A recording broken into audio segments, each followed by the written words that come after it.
On June 7, 2020, four Palmyra High School students walked onto the bandshell stage at the Chief Peyton I. Flournoy Sr. Memorial Park in Palmyra, New Jersey. Newly dedicated and renamed, as Chief Flournoy was in fact the first African American chief of police ever appointed in Burlington County and the state, and it is widely believed in the nation as well. This was a truly fitting setting for these four young ladies to have organized a Black Lives Matter rally. I was fortunate enough to attend this rally, as did enough residents and friends to fill the entire park and overflow peacefully into the street. As the crowd looked on for more than 2 hours, these four youth spoke to the gathered crowd, asked questions of them, and were joined on stage by local members of council, police, as well as our state senator, Troy Singleton. Some neighbors shared their own stories. Some were drawn to share poems, words of wisdom, caution, and experience, and some were drawn to sing. All of this positive energy for change, education, engagement, and support for George Floyd was organized and created by the four young individuals that I now have the honor to spend time with, while they share their own thoughts on how they were moved to organize this rally, what Black Lives Matter means to them, and where they feel we might all go from here. Thank you for joining me for this very special edition of Java with Jim.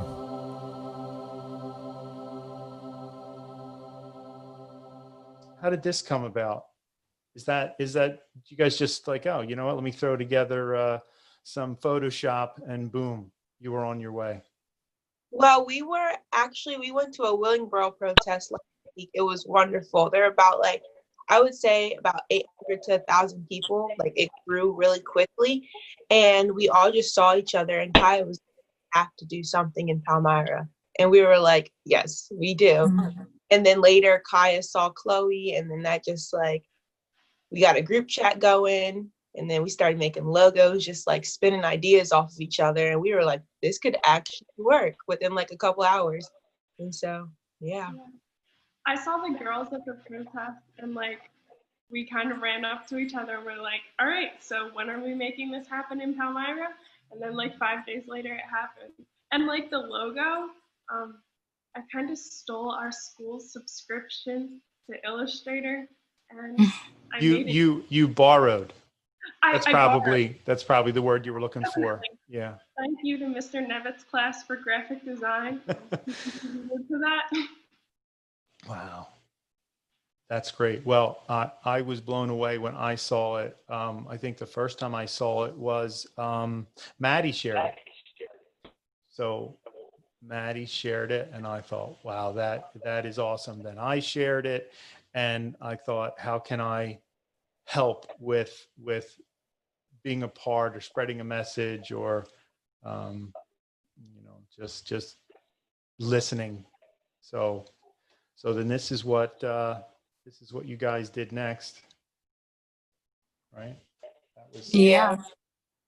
So that was the morning of, and I'd love to find out what brought you to that place. So do each of you have any personal experiences that shape your feeling about Black Lives Matter? I haven't personally had any interactions besides, walking into the store, being stared at or being watched. But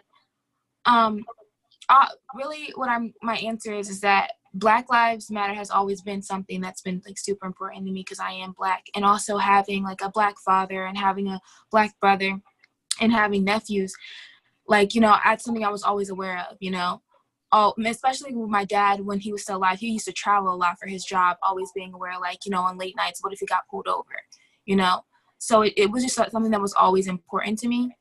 And then doing this even showed more how much I really, spoke out about it, because it's one thing to just, have an opinion on it and not really do much. But then when you're speaking out on it and then you plan an event for it, it really shows. It honestly just showed a lot, Well, I was just going to say, bouncing off of what Casey had said, I've never personally felt that, or like she said, store clerks or have people looking at you differently, just having to feel they need to watch you more closely just because of the color of your skin. But I actually posted something on social media about all of this, and then some kid commented and started telling me that like white privilege didn't exist and everything. And I just kind of realized how many people needed to be educated on the subject further, because a lot of people really don't get it. And that was kind of my reason for the protest. From what the girls have said, I believe that the race issue in America, sometimes we tell ourselves that we're not experiencing racism, and other people tell themselves that this isn't really a big issue. But when you look around, you see that race is in a lot of aspects of our daily lives. And everything what the girl said about a store clerk watching you closely, that's something that's obvious. But there's smaller things. There's things called microaggression, subtle nods to history of racism, things that most people aren't even conscious about, but that can come across as offensive. And looking at your list of questions, I just want to say they are all so excellent. And I'm so excited for this podcast. Yeah. Definitely have some great questions in there. Yeah. You've given us really great talking points. Yeah, I was writing down. Oh, you know what, it becomes an introspection for everyone, I guess, who's, willing to be honest about the conversation in general. And I'm as guilty as anyone who maybe hasn't probed as deeply as they could or should. And these educations or these conversations, I think, should happen more often. And maybe the lack of having them is partly what brings us, to this being so relevant now. So these are very difficult conversations to have, but they need to be had, because you can't make change unless you're educated. Mm-hmm. That plays a big role in today's society. My opinion. For sure. I think that education and communication, I don't know of two more important tenets, to come under, to understand or learn what there is to know, and always be open to learning more, and then sharing that, with others and having those conversations with others. But you guys are much too kind about my questions. I probably could have or should have made 50 more. If there's going to be a conversation about whiteness or blackness, that means there has to be an admission that there isn't this "I don't see color," and that's something that I don't know that I live with or think about deeply. But the question is, seeing color a right thing or a wrong thing? Since I'd have to see color to ask, what should white people be doing or doing better? Any thoughts about that? I said 100% people need to see color, otherwise you can't recognize what's going on and how it's only happening to a certain group of people. However, how people view color is what needs to be altered. People need to understand that just because a person is a few shades darker, that doesn't make them any less of a person than a person without color. So it's kind of how people's views on people of color need to change, rather than them seeing it. I agree. I think that just because you're a few shades lighter doesn't really mean that your life isn't worth as much. We all have the same insides. We all have hearts. We all have lungs. We all have two eyes. It's just the color of our skin that defines us. And that doesn't make us any less of a person. That just makes us different. And to see that tear apart is heartbreaking. Yeah, I totally agree. It's not fair. I think people shouldn't be treated differently. Like, I have just as much of a chance to get something as you do. So why should you look at me differently or treat me differently because of a different skin color? That's like me doing the same to you. You wouldn't like it. And I feel like a lot of people don't think about that. Like, if I was to treat you a certain way, you wouldn't like how you're being treated. But why don't you think the same way? Why do you think it's okay? Why do you feel comfortable enough to treat me that way with no remorse? Like, I have a question for the girls. Earlier you said that you haven't really felt any specific way of being treated because of the color of your skin. But then hearing you talk about color and how much of critical factor it is in our identities, in how people see us, I really feel that we all have experienced being viewed in certain ways because of what we look like, especially as young boys and girls. I'm sure that you've been faced with the image of, say, when you just want to state an opinion on something, rather than being viewed as a leader, you're viewed as an overpowering, aggressive Black woman. Or maybe you've heard someone say, oh, well, you're pretty for a Black woman. And things like that you don't view as overwhelming. They called me the N-word, which we all probably have heard as well. But those small things, those are the subtle racisms that are going to be fixed by conversations like this. So I just wanted to say that on behalf of all of us. I mean, I think it's true for all of us. I definitely agree. I think that's happened so much that it's become our normal.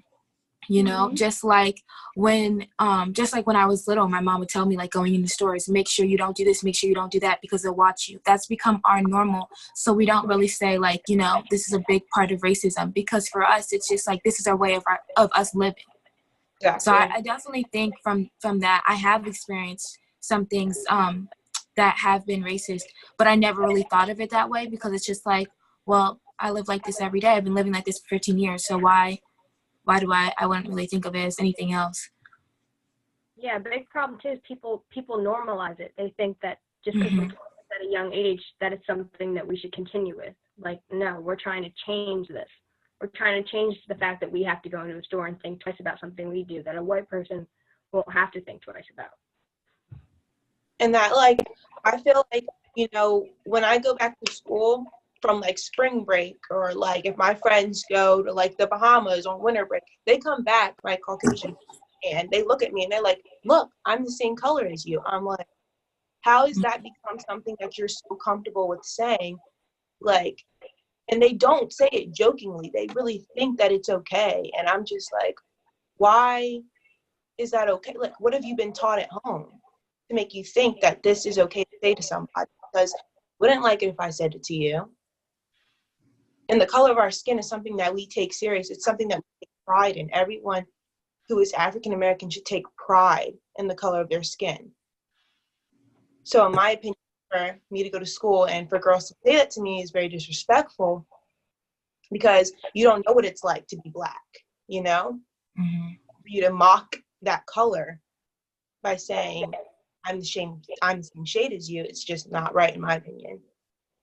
Exactly. I agree with everything that these girls have said, because I know I felt that way at one point in time, and I still feel that way. Yeah, I think what, I don't know if it was Lucia or Chloe, but what you said was so important, that sometimes those little things, those experiences, we forget about them because they have become so normalized. And during conversations like this, it's almost hard to remember the specifics because things are painful and we just assume that that's what happens and we forget about it. So when we talk about an uncomfortable time in a store, it's hard to remember the specifics, but they are so true. And I was thinking back as you were talking, and there was a time when I was going into a dressing room. I was prom dress shopping with a white friend of mine. It was just us. This was when we were in high school.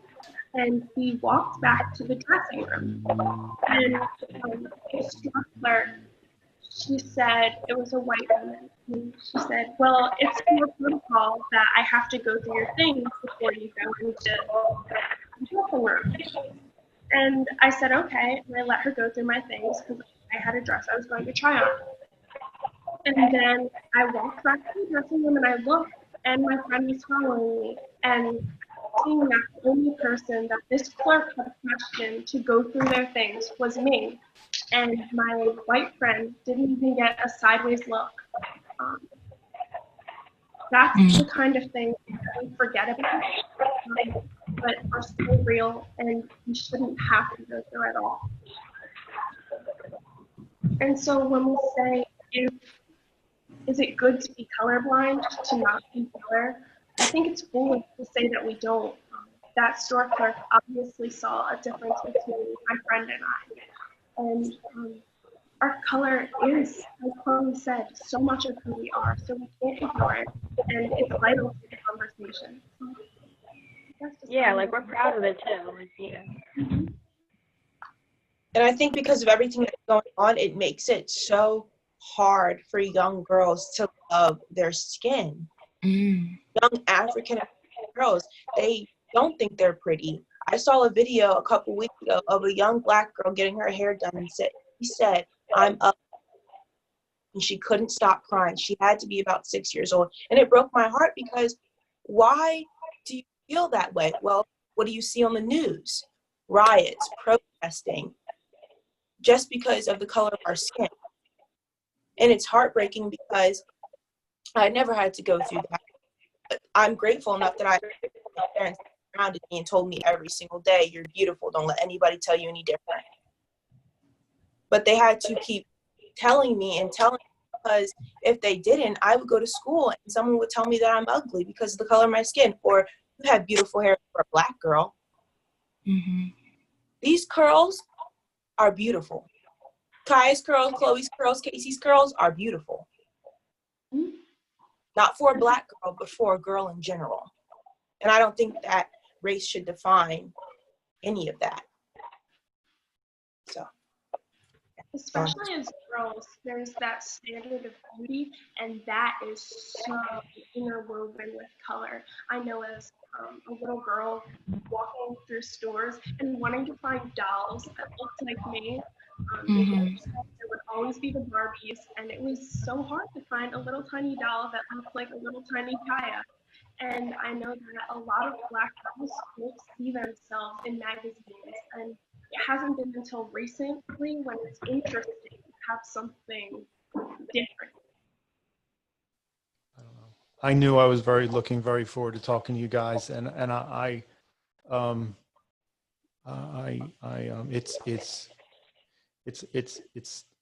it's such an honor. It's the kinds of conversations that I know I don't have often, and I still so love that you're sitting here with me, sharing your thoughts.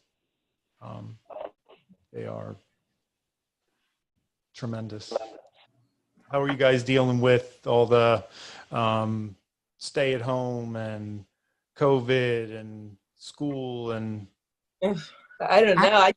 It's so weird. I just turned in my last English assignment, my last assignment period for my junior year online. And it was so weird. I know it's even weirder for seniors, but it's just weird in general. Like I never thought I'd be sitting at home clicking turn in. It's just crazy. I'd rather be in the classroom, but I understand why we're not. Right. Yeah. I mean, honestly, I'm kind of have mixed feelings about it. Like, I like it because I kind of get to do things at my own pace, but I don't like the fact that sometimes when I need to, like, talk to a teacher face to face, because sometimes with, like, certain assignments, if I'll ask a teacher a question, by their facial expressions, I kind of get what they really want out of me without them kind of saying it. But, like, I want to do it again. I definitely want to do it again. I only do it, like, online school if I had to, but it wasn't like terrible. What do you want to do again? I want to do online school again. I would do I want to do that because I didn't really like it as much. Like I would only do it if I had to. Oh, I like got in you. a situation like this. Yeah, it's certainly it seems to me that it's certainly more challenging to do it that way, and you don't have that interpersonal interaction that you do, of course, when you're in person. But that versus having no access to the same material during that same time. Yeah, that's a tough option. Do you feel that your voices have been heard before now? And do you think that your voices will encourage other young people to get involved? And when you become of age to vote or to be engaged in your town process, do you think your rally will encourage folks to get more involved? I hope so. I definitely, for when you asked, Oh, sorry. There's noise outside. When you asked if we thought that we had been heard before this, I definitely think that people have heard us, but they haven't listened to us as much. I think a lot of people have said, oh, well, you're a child. So I think a lot of people have played the child part into it. But I hope that people have impacted from what we did on Sunday, not just because it took so much time and planning, but because we care, because we want to change. Like we don't want to grow up in this like and feel differently. We don't want our kids or anybody that we know to go through this, like future generations. We want to be the generation that changes things, from young ages to adults even. So I really do hope that our voices were heard and that people are changing their ways, because if not, this is going to be a repeating cycle. It's going to be a cycle all over again, and then our marching and our talking would have been for nothing once again. So I really like what Casey said. Also, to kind of keep going with that, like, have we been heard before? I think Sunday was a really great day for all of us, and even a lot of people in the community. I was thinking about the event, and my favorite part was the open mic. It was a little unpredictable, so you didn't know what people were going to say, but I thought it was really neat to be able to hear experiences from the mouths of 15-year-olds to women and men who have been Black and lived in this community since the 50s. And hearing that although we think we have had these experiences, they've faced decades of hardships before us. And I talked briefly at the protest, and a lot of people have asked me about it since, but about my voice being heard all through Black Lives Matter. I painted a mural in the school, and a lot of people have been asking me about that. And that was a way that I had tried to express my voice several years ago. And now having it all culminate to this point where I get to openly talk about it, those words that I painted a long time ago. Yeah. I was going to say, like, the being heard before now thing. My mom's white and my dad's Black, and my dad wasn't really around as much, so I was never fully exposed to that side, like my Black side of my family. But being at the protest and being able to share, like, my thoughts and my views and my feelings with the crowd, that was, like, the best feeling I think I've ever had. And being able to hear all their stories, too, just like Kaya said, especially the ones from years and years ago, because these people have been living through this, and they've seen the cycle of protests and rise. They've seen it repeat itself over and over again. So just to hear how angry they were and how all their feelings were about this, that it's still continuing to happen, it just makes you feel like it's like heartbreaking, but it's like a good feeling at the same time, because you know, like, you want to make change, and it just gives you that feeling that, you know, you really want to do something. I feel like now that we have social media, you can post a lot of things and people can see like what you're talking about, but not everybody's listening. And for us to do the protest, I felt like everybody was listening. We were in the middle of town. There wasn't a choice. Like, you came out of Wawa, you saw us. You're driving down to go to ShopRite, you saw us. You know, you're going to FFM to get some gas, you saw us. Like, you couldn't not see us. The train was going by. Like, you were forced to look and see what we were doing. And I think the beauty of that was knowing that you weren't alone. Like, having these other three ladies standing up on the stage with me made me know, like, I was not alone, and like, I have people to talk to, people to help me get through this. And I definitely feel like Sunday our voices were heard, and there's so much more that we can do, you know. Can I throw this up? This is my favorite. It just to me it just symbolizes the four of your energies just standing in front of everybody, with them so focused on you, listening to your every word. That's that. Yes, great picture. Wow. Awesome. I, I, I love it.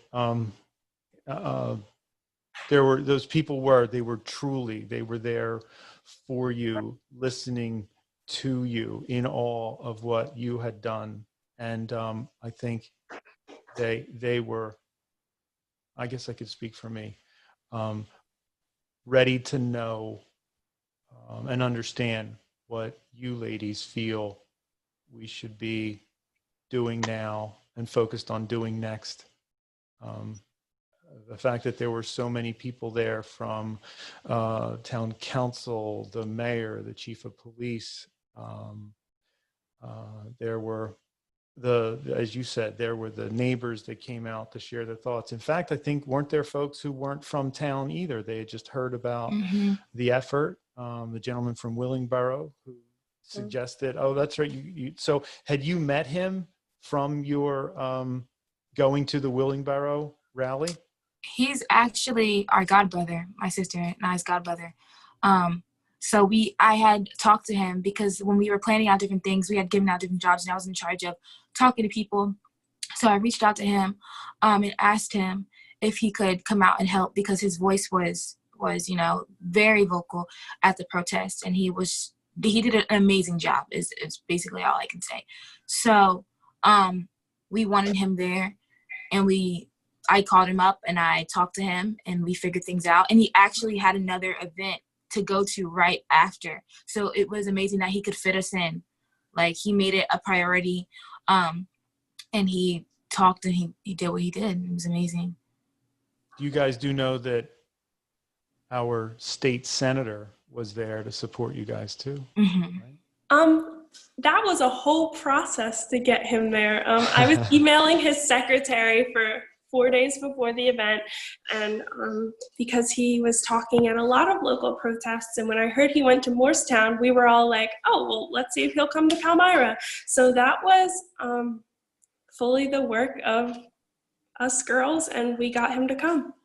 So we're very proud of that. Well, yeah, that was huge. Mm-hmm.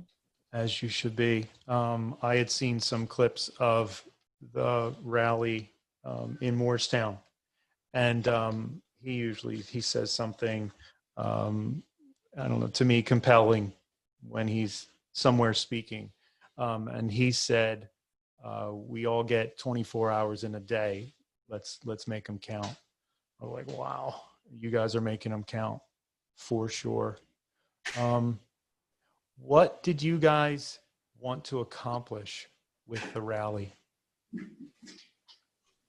I think there's important conversations that need to be had. I'm sorry if I'm really awkward. This is not my format, and I'm not doing very good today. Well, you're wrong. It's the first time you're wrong. You're doing great. You're doing tremendous. Thank you. I don't know why I'm nervous. I think the virtual stuff freaks me out. But anyway, what we wanted for the protest was just to start conversations. By no means was that protest the end. I posted something yesterday saying, thank you so much for coming, but your commitment to this movement is going to be so much more than that your dedication can't just stop with posting a few things on social media, with coming to a protest or two. If we want to see real change, we're going to have to not just stop with a wave of a movement. This wave has to keep going. We have to push for voting, because real change comes through our legislation, and changes that are going to happen on the individual level are going to come through those personal conversations where people listen to each other, just share experiences, and really try and understand different perspectives. So I'm really proud of us. I think we accomplished a lot of that. We gave out voting registration forms so that the younger generation knows to come out and vote. And also, we put some uncomfortable things out there, and I know for all of us, we've had a lot of feedback, and a lot of people want to talk, and that's what we wanted to see, and we are seeing that.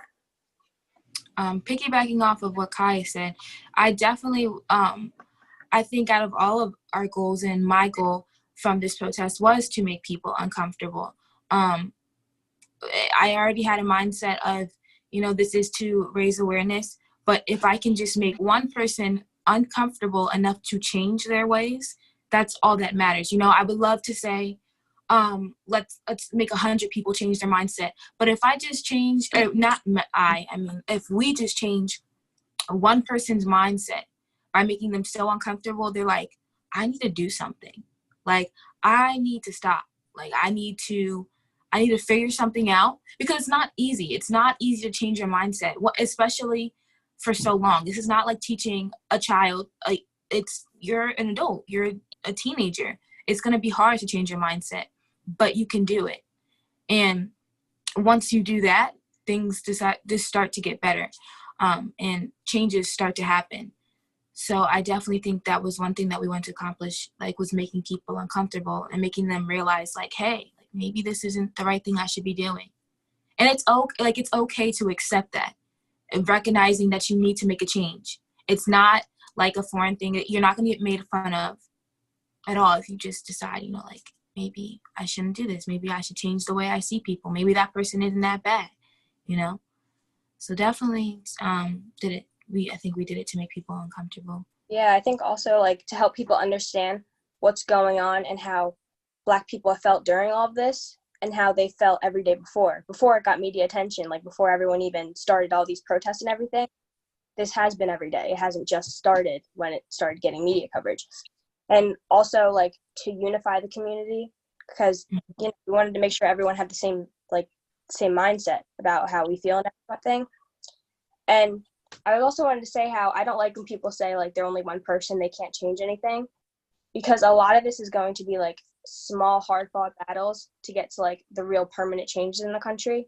So I think, just like we probably in the beginning thought, like, oh, what are we going to do? You know, we're just, like, 4 teenagers. But then we saw how we could unify the community in such a big way, and it was very important for that. I agree. I think that when you're teenagers, like kids, they listen to you more because they're like, wow, like, this is really impacting young children and it shouldn't be that way. So they listen, they come out. I knew that on Sunday, I made sure that I walked in the crowd. I went back behind and I walked and I went to see, like, who was there. And there's so many different people from so many different towns. I hugged some girl. I didn't even know who she was. I was like, I don't know who you are. I don't know where you're from, but thank you for coming. Like, she brought a bunch of family members with her, and they weren't even from Palmyra, Riverton, or Beverly. So I'm just, like, grateful that the word was spread. Like, we were able to accomplish these goals, because I didn't even know what to say. I was just so thankful. And to be able to accomplish that and be sitting here with you is awesome. You mentioned permanent change. Do you guys think you have thoughts about what changes could or should occur that would either be the change you think you'd like to see, or a step in the correction, or a step in the direction you'd like to see? Oh, okay. I believe that education is close to everything. What we're doing right now is a form of education, just listening and hearing each other's experiences, but also education in the classroom. I believe that what our schools will do will have a large impact on the minds of the up and coming generation. Things that kids learn in school are truly transformative. Some of the biggest mental growth happens in our schools.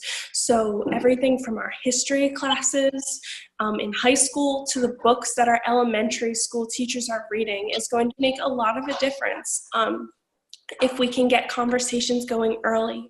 And also another part of real change is just for the nation to stop and admit that we do have a problem. This isn't something we can brush under the rug one more time. And one of the biggest things, I don't know if you have a question on this later, but to admit that is so real and we need to address is white privilege. And do you want me to save that for later? No, I want you to share your thoughts. Okay. Sure. Well, like Chloe Edwards, I also have a white mom and a Black dad.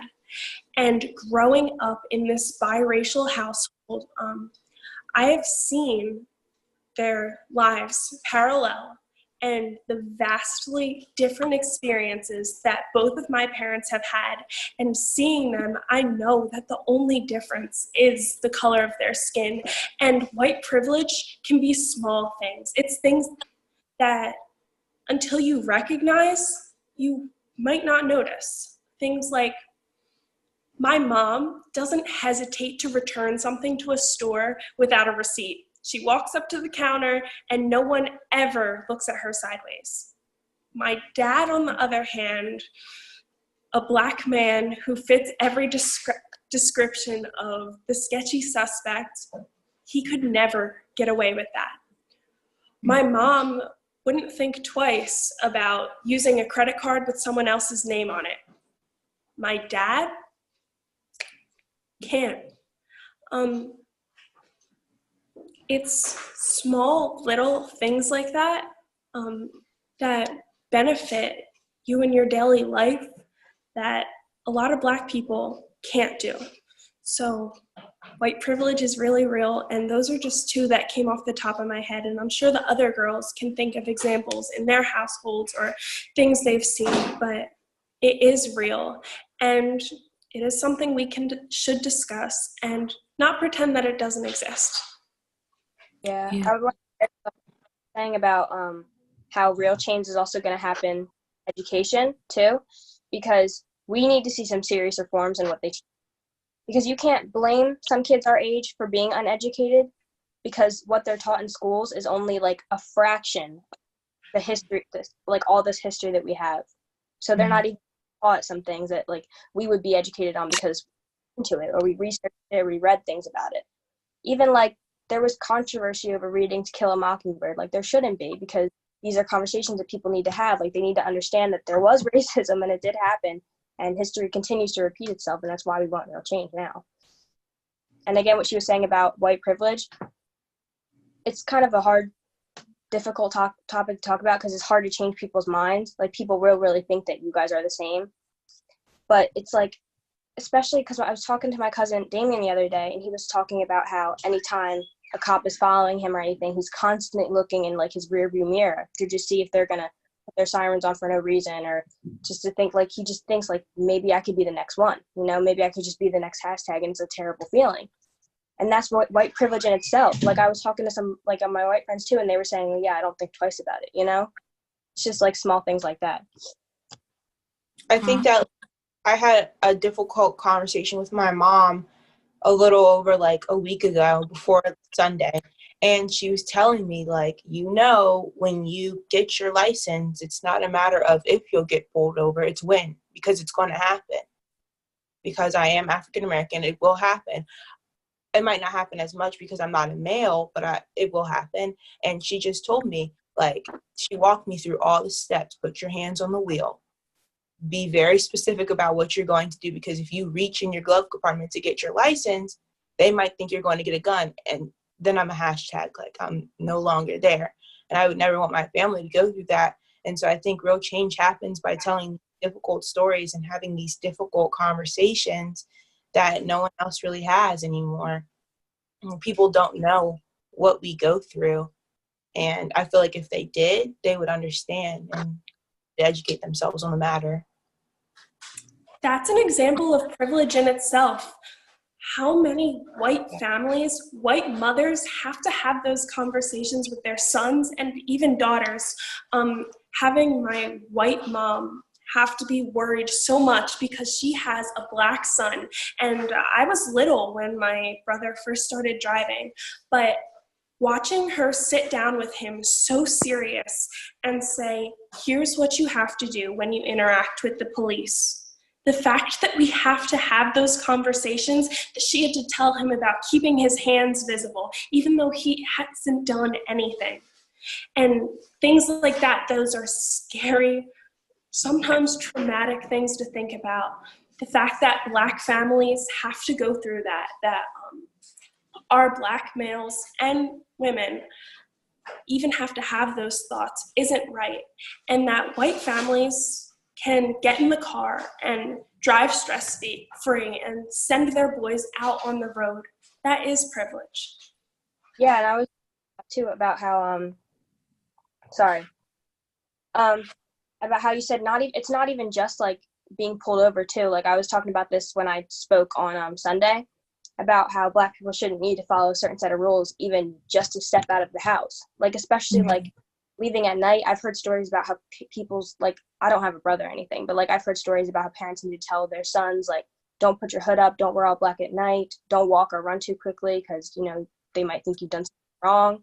And like be careful about even just defending yourself because no matter what, like you'll always be seen as the aggressor. And it's like scary like that even not just driving, like even just walking around and like being suggested just because you're in like the wrong area or something. Like just Exactly. Definitely. I definitely agree with everything that you guys have said.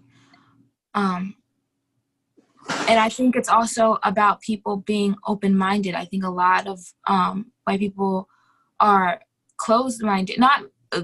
Closed-minded is actually what I would say. Because it's like if you face what's going on, you don't want to feel bad about it.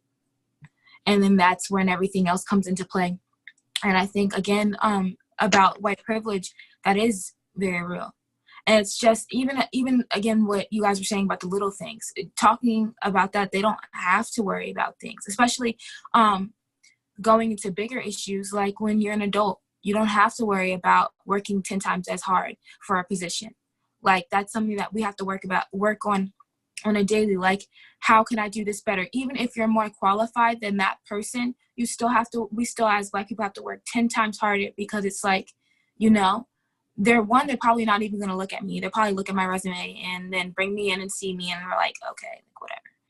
But you have to show them, like we have to work hard. We have to show them that we're worthy. And that's something I don't think that's fair at all. I don't think that we should have to spend more hours and more days.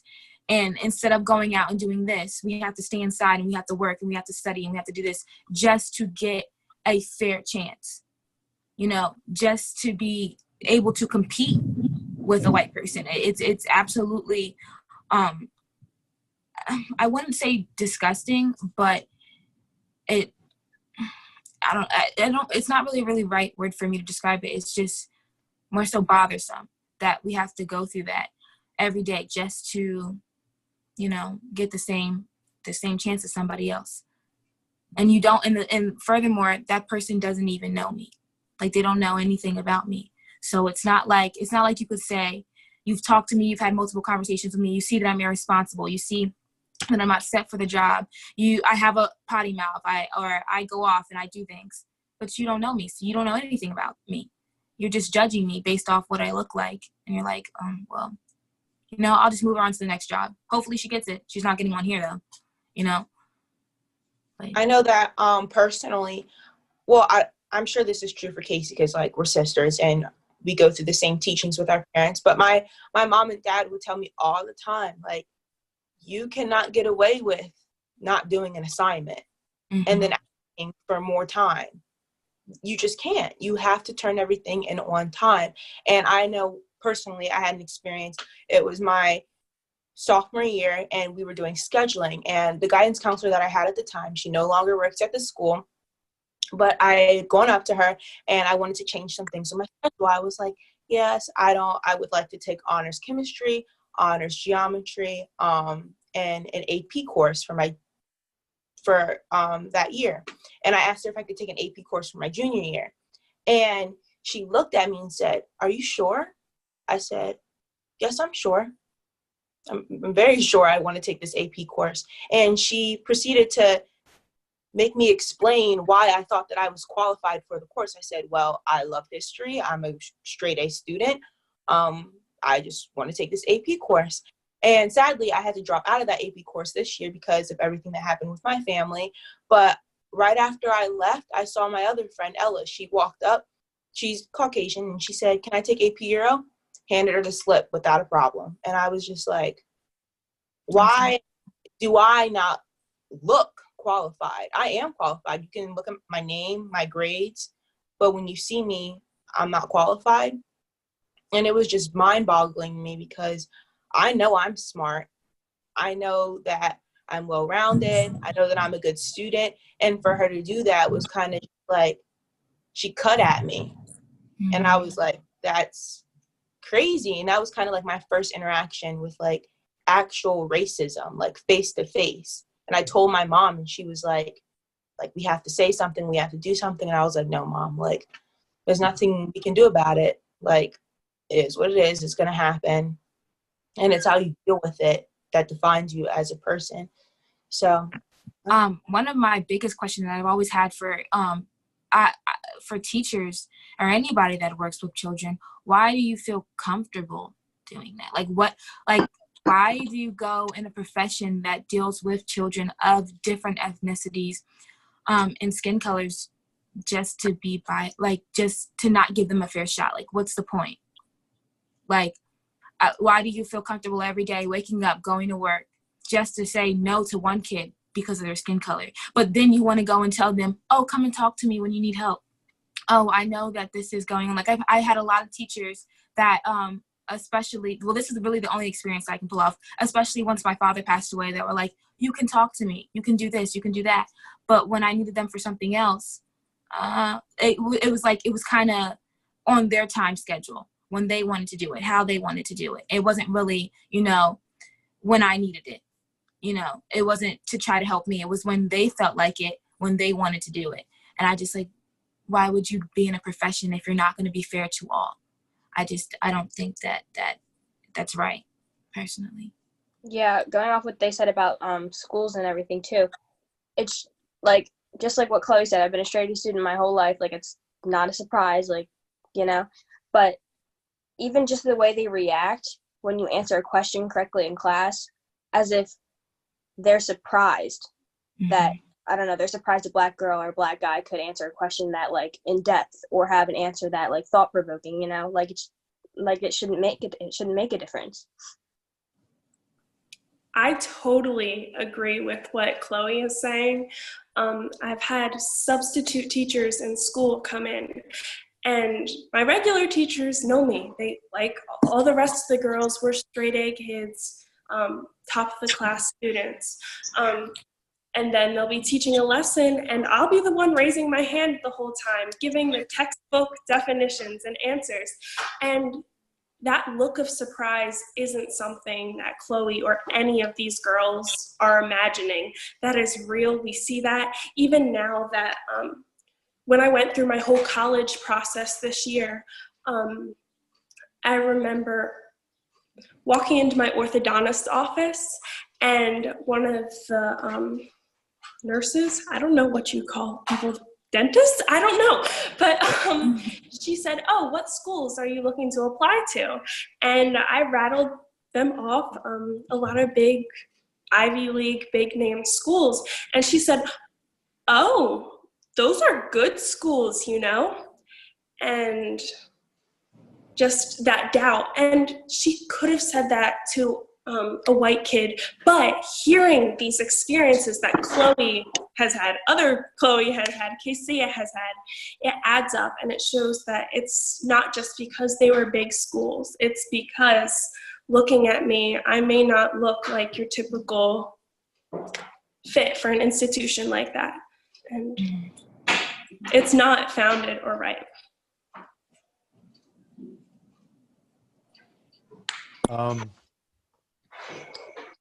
I was looking forward to talking with you guys. Class change.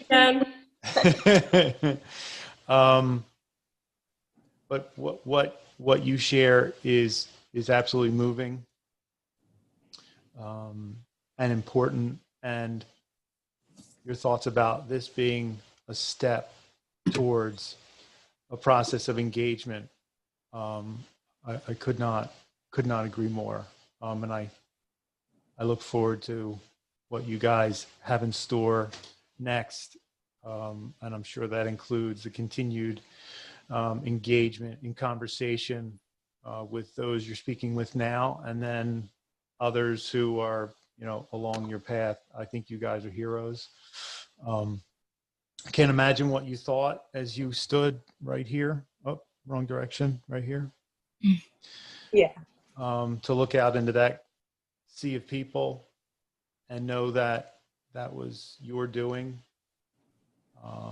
That was an empty plot of grass 1 hour before that, and you made all that happen. And I'd like to think it's the beginning, or at least the continuation, because you're right. This didn't start. This conversation isn't one that started right now, but you've moved it into people's consciousness, and that's tremendous. It's like I said, I'm such a fan. I think you guys are heroes. I know that I had a neighbor when I shared with them that I was going to have the opportunity to talk with you guys. They said, please tell them how much what they did meant to me and many of the people of Riverton to get to attend their powerful protest. That was her thought. I think that folks are inspired and touched and impacted by what you've done. Thank you so much for joining me and sharing your thoughts. I hope we get a chance to maybe either do this again or do it on a bigger platform, or that ability to engage is paramount. You know, that's the goal, and you guys are doing it like superstars. Thank you guys so much for joining me. Thanks for having us. I'm going to be keeping track of you guys. Yes, stay tuned. We're going to keep this going. There's Perfect. more. Perfect. Guys, thank you so much. Have great days. Reach out if you guys have thoughts, questions. Hey, Jim, can you? Love to hear it. Thank you, guys. No problem. Thank you for having us. Thank you. Thank you. See ya. Bye. Bye.